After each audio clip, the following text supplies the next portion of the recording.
felt very unreal to be diagnosed so young.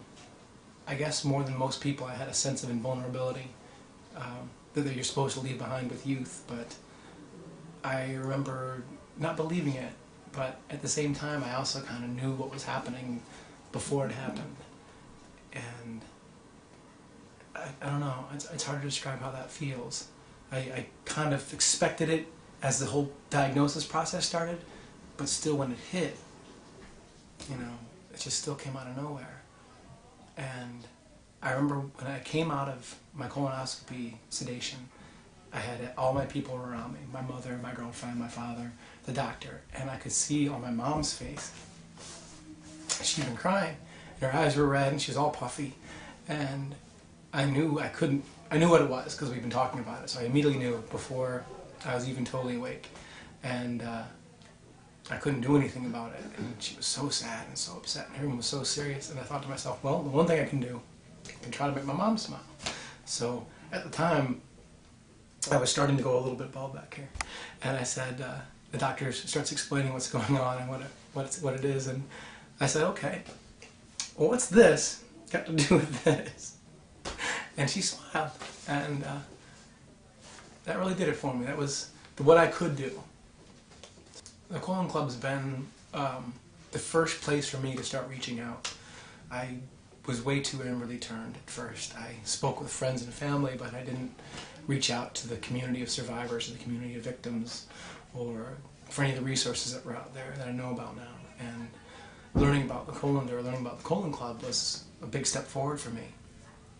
And it's allowed me to know that other people have gone through this, and that people have stories they can tell me that give me more hope and give me more perspective, and there's people who want to hear my story, and that's really nice to tell someone who gets it.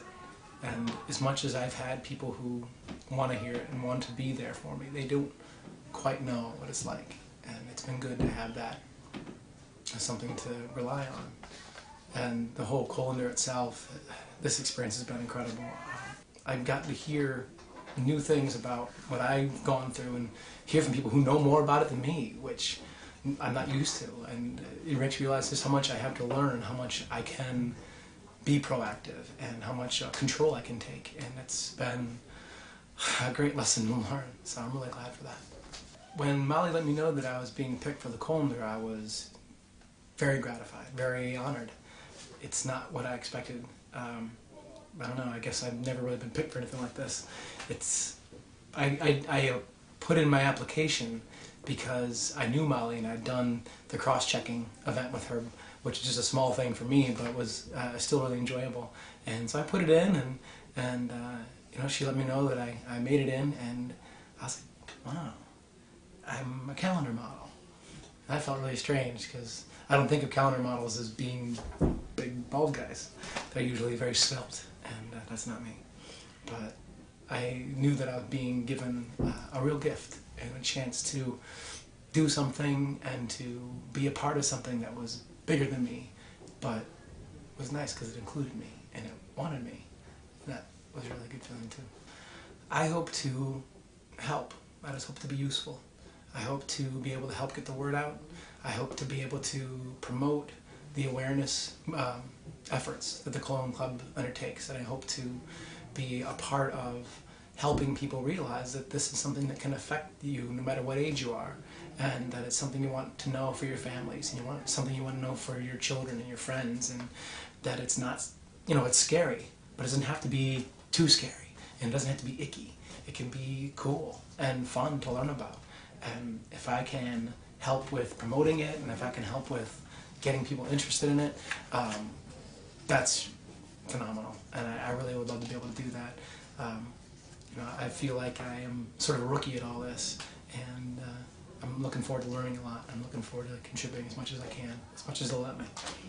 It's been really great getting to know the other survivors, not just because they're all great people, which they are. Everyone's been a lot of fun, but because they're the first ones I've met who have gone through what I've gone through and know what it's like, and they know what that fear is like. They know what the need for hope is like, and a lot of them have been through much worse than me, and that's humbling to know that as scared as I was and as bad of moments as I had, people had it worse than I did. And God, I just feel like I can give a little bit to them like what people gave to me. A little hope, a little bit of perspective, and I've tried, you know, to be fun for them and be a friend to them. And I'm really enjoying that, and having a chance to hear stories. It's been, I don't know, it's hard to even describe. It's just been a great honor and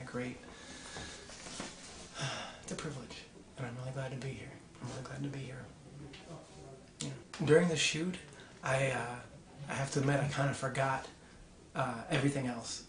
I'd never done a photo shoot before, and I really just felt like I was having a conversation with Mark, and the two of us were talking about ways for me to be ridiculous, and I loved it. I absolutely loved it.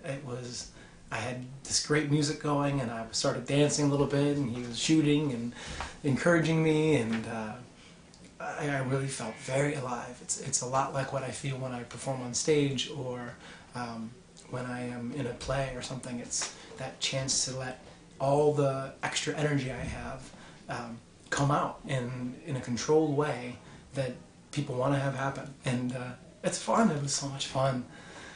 Yeah, that was great. I'd do it again in a heartbeat.